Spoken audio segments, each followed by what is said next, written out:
Hey, hello everybody. Welcome to Text Potential. I'm Paul Soul. If you've been watching these, you know me. You know my background. 33 years in the Navy, and just over 2 years ago, had the blessing to come to the high tech corridor, and honestly, sometimes to do a podcast with a Hawaiian shirt that I always have on these things. So I love what I'm doing, and I know you're gonna love our next guest. This really gives me a chance to not only learn myself, but to let you experience and see some of the magic people that we have across the corridor. We're building on that 25-year legacy that we have, um, and we're kind of launching into the future. And it's people like Stephanie Bales, who you'll see, and I'll introduce here in a second, that really make that happen.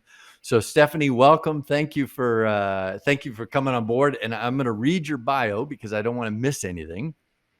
She is president and Oh, CEO of the Cade, and we'll talk about that. It's not just a museum, but it's the Cade.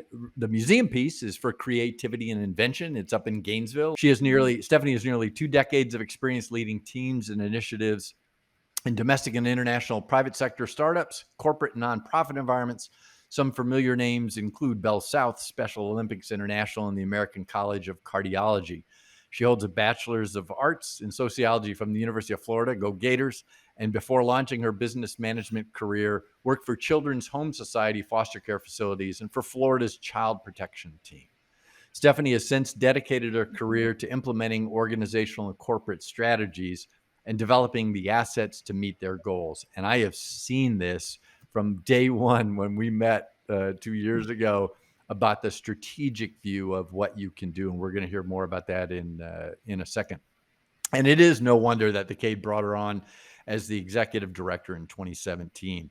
She was named a top museum influencer in 2021, recognized for her leadership in opening the museum in 2018 and navigation through the pandemic in 2020, which for all of us know, oh my gosh, that aha moment. Now what do we do? And so I'd love to talk about that here in a yeah. second. And Stephanie, I'll tell you the reason that you came to mind as I thought about podcasts is one of the things we talk about in the corridor, and it's one of the things you've taught me, and that's about connection to the community. And I can see Mhm. across the corridor, there's nothing more there's nothing more demonstratable there at in Gainesville than what you do with connecting to the community. But for starters, tell the group, hey, give us your story. Besides the bio I just read, hey, how did that bio then get you to the Cade? And tell us a little bit about the Cade. Yeah. Thank you, Paul, first for having me here. I've watched what you've done with the Florida High Tech Corridor over the past couple of years. I think it's tremendous. The skill set you bring to Florida and the community you're developing here in Florida across counties and cities is really, it'll be a catalyst for change. So I want to thank you for what you do. So real quick, I mean, everything you said in my bio, it makes me, I have like eclectic experience, but the whole reason I am at the Cade is because, earlier on in my career, I recognized that while I loved children and making change in the lives of children, that I wasn't necessarily suitable for the front lines. I think my heart was a little too soft. And so I spent most of my career then going in business, kind of like a hunter gatherer, gathering skill sets, gathering experiences that would one day enable me to come and run an organization that would impact the lives of others and especially children. And I was really fortunate to meet Phoebe Cade Miles in 2017, actually the late 2016, early 2017. She is a tremendous visionary and an innovator and is the driving force behind the vision for the Cade and the Cade Museum for Creativity and Invention. And so I came to the Cade by happenstance. It wasn't a job that I was looking for. I'd moved to Gainesville with my family, and Phoebe and I happened to meet. And it was a time where I was in between opportunities, and she shared with me this vision she had for this institution. And that vision and the mission is to transform communities through inspiring and equipping future inventors, entrepreneurs, and visionaries. And I was just kind of blown away by that because I had spent most of my business career in startup environments where you are surrounded by innovators, you are surrounded by inventors and inventive minds. And I recognize the impact that that type of skill set and attitude can have, not just on community, but on industry. And the passion for her vision and, you know, Phoebe's just nature in general, her enthusiasm kind of gave me the impetus to say, yeah, I can jump on board with that mission and that vision, but I've never run a museum before. I don't know how that works. Mhm. So that's kind of how I ended up here. And fortunately, when I met Phoebe, the museum wasn't even built. It was about halfway in progress. And so, you know, the challenge when I started in January of 2017 was finishing a building and getting it staffed up within 8 months to open to the public. And the first thing I did was change that deadline and gave ourselves a year to get to the point where we were ready to, you know, introduce the Cade Museum for Creativity and Invention to the world. Yeah. Was there, I'm gonna draw, I love your thought of not looking for, this particular position, not looking for, Mhm. um, a museum of all things. Um, t Tell us what you saw, why you felt, because I think it is so important. I believe the universe conspires to put the right leader at the right spot at the right time. Mhm. And I see that in you and what Yeah. you do. What did you see in that, and the courage? What gave you the courage to take that step? In reflecting upon it, I had the courage in taking the step because I had always worked in startup environments. So I've been part of building national and international products, national and international infrastructure for both, you know, telecommunications companies. Was part of building out the strategy for American College of Cardiology and their expansion nationally and internationally for their membership programs and educational programs. And then, of course, working at Special Olympics International, while it was a really well established, mature organization, they weren't necessarily innovative, and so I at the time they are now, right? But they were anyway. But I had the opportunity to bring in new policies, new processes with Special Olympics, and all of those experiences and the skills that I gained in that. I knew that it made me, it prepared me for helping build an organization and an infrastructure that would be sustainable over the long term and that could last. And so when I came into the CADE, my mission was not just, you know, I'm here because I love the outreach components. I love the mission of the organization, but I was building an organization that would be here 70 years from now. I am building an organization. So, you know, when we hired staff, when we developed our organizational structure, as we develop policies and processes, I'm really adamant that our team is institutionalizing all of these things. It's not just, oh, let's do this and run to the next thing. It's like, okay, we're doing this. Let's document it. Let's improve upon it. Let's problem solve. And then let's put it in a place so that the person who comes in behind us can do it again and do it better.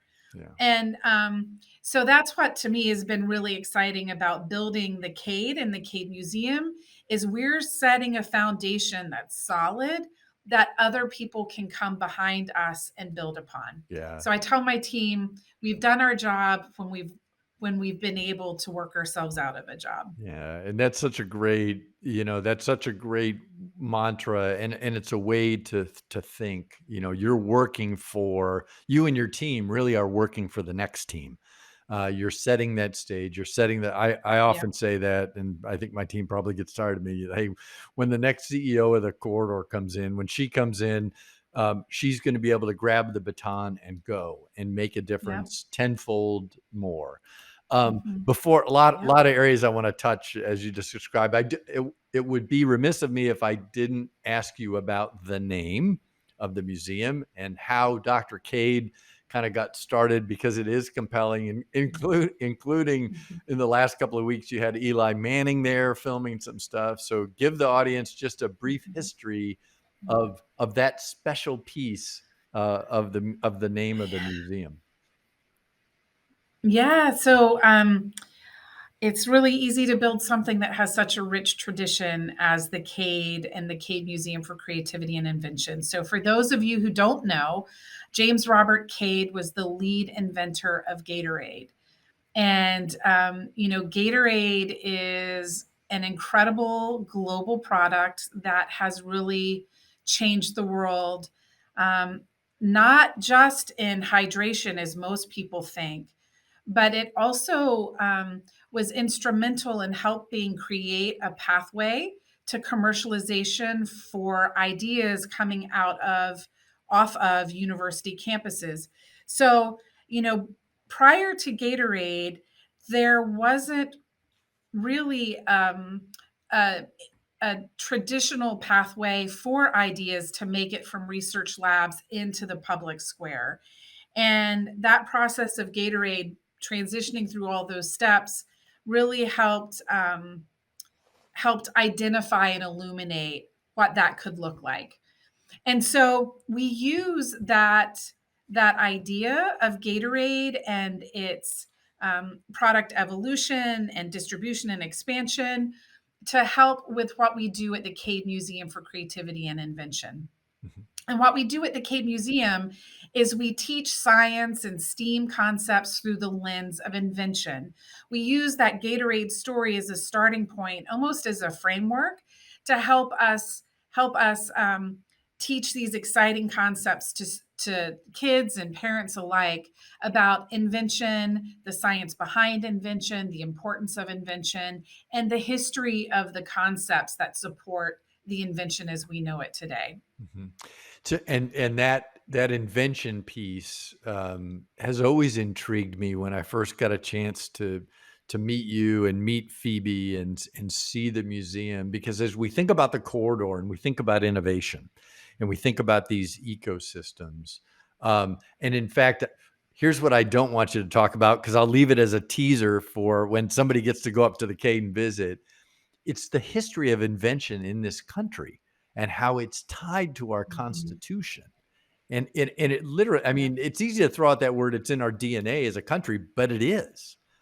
And so Yeah. talk to the group a little bit. Give your thoughts on the invention piece, and I'll use that word inventivity that I heard up there about 3 or 4 weeks ago. That sort of creativity Mhm. connection with invention, and how that then ties. You mentioned commercialization and how that works, but give the Mhm. audience a sense for invention with our youngest kids, with our youngest inventors, Mhm. and how you do Yeah. that on a daily basis at the Cade.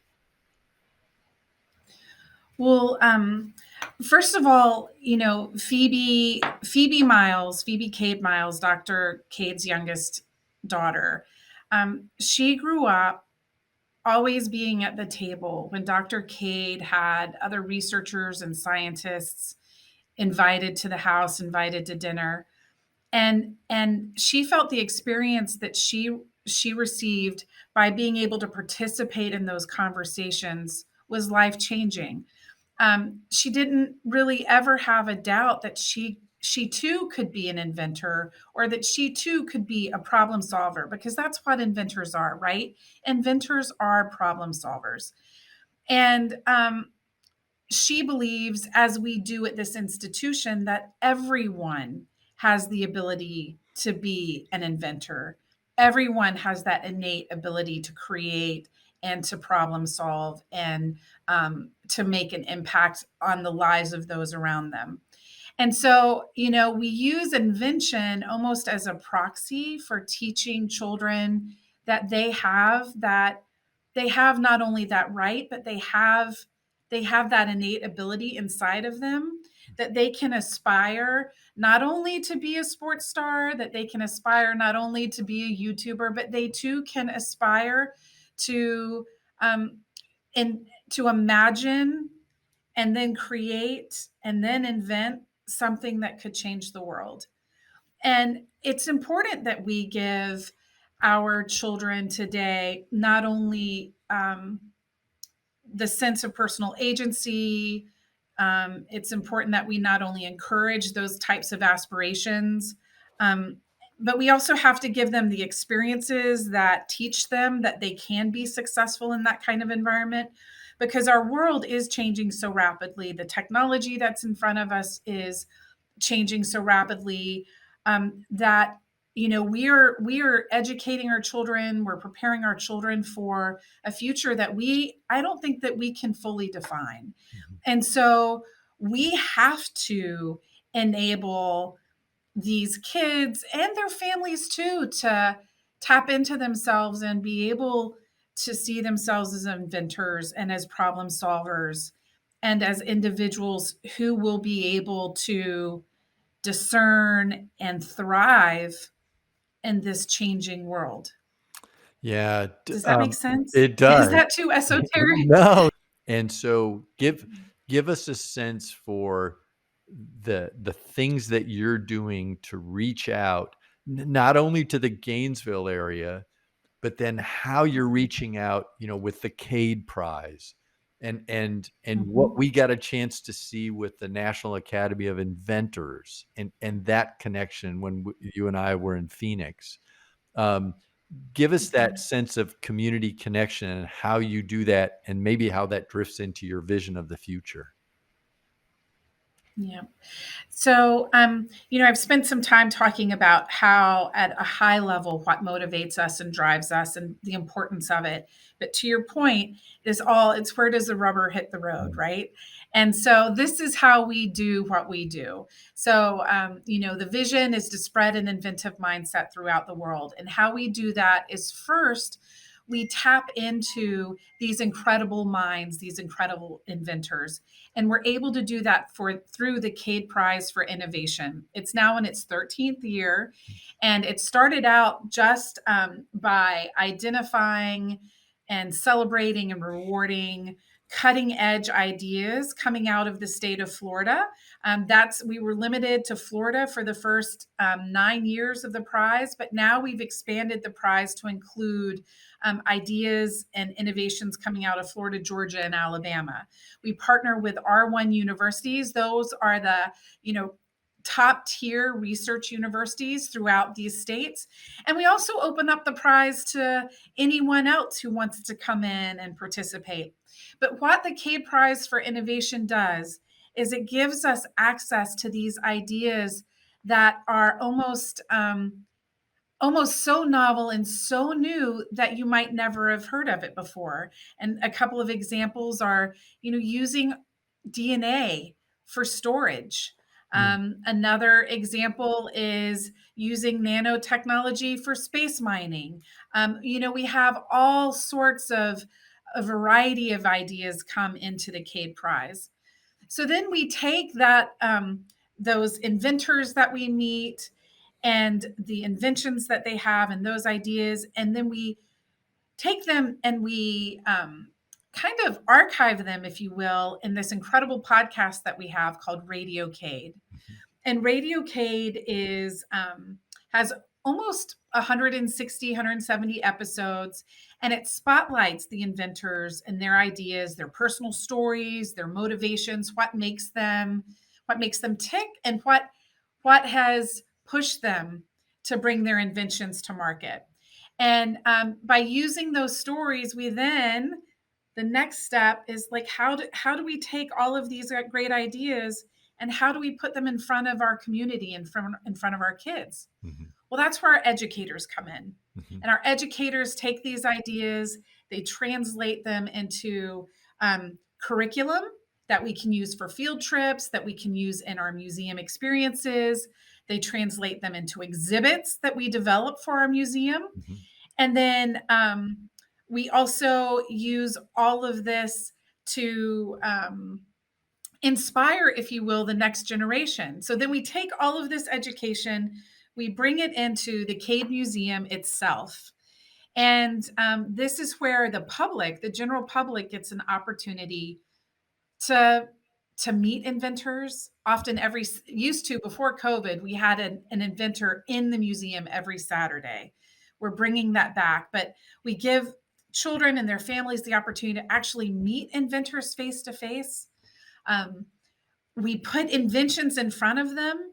You know, if you think about it, looking at a computer, it starts to make it easier to understand the technology components that are in the computer when you're looking at the computer and where you're using the computer, versus building up with the concepts, starting with the concepts and building them into the product. So we use the invention as the starting point, Hmm. as the lens in the museum to teach all of these educational concepts.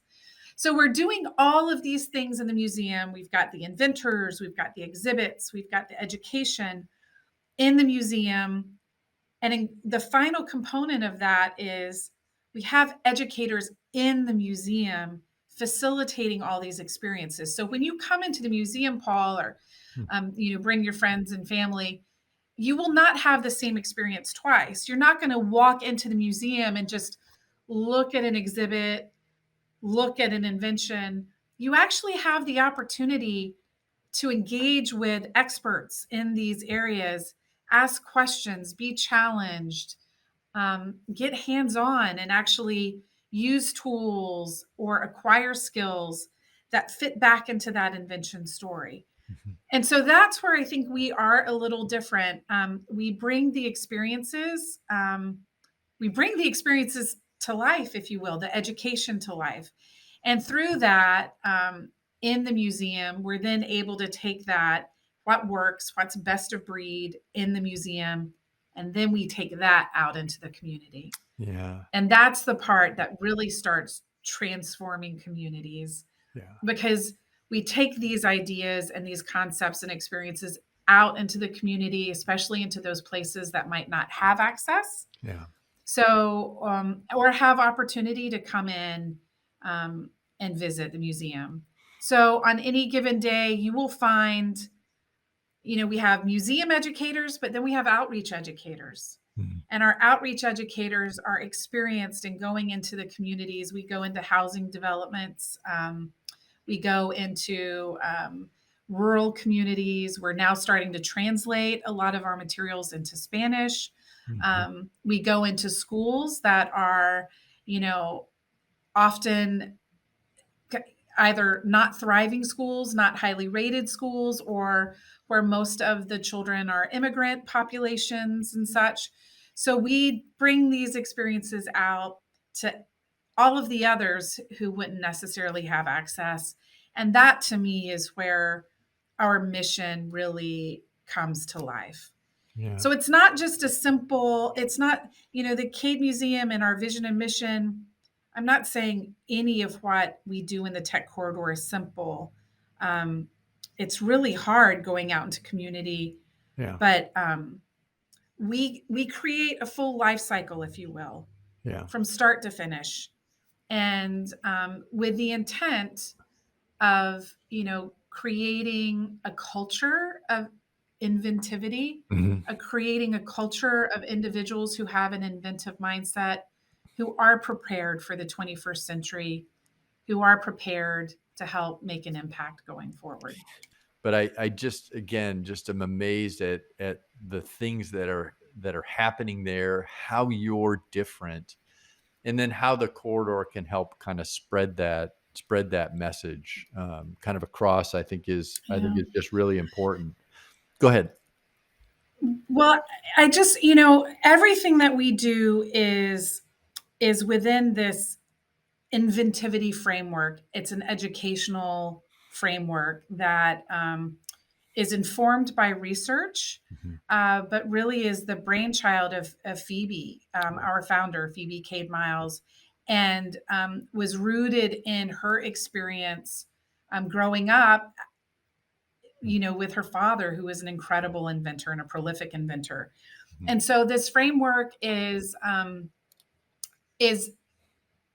enables us to build a sustainable and replicable model that's not just for the museum in Gainesville and not just for the community in Gainesville, but enables us to develop a platform that can go anywhere in the world. Yeah.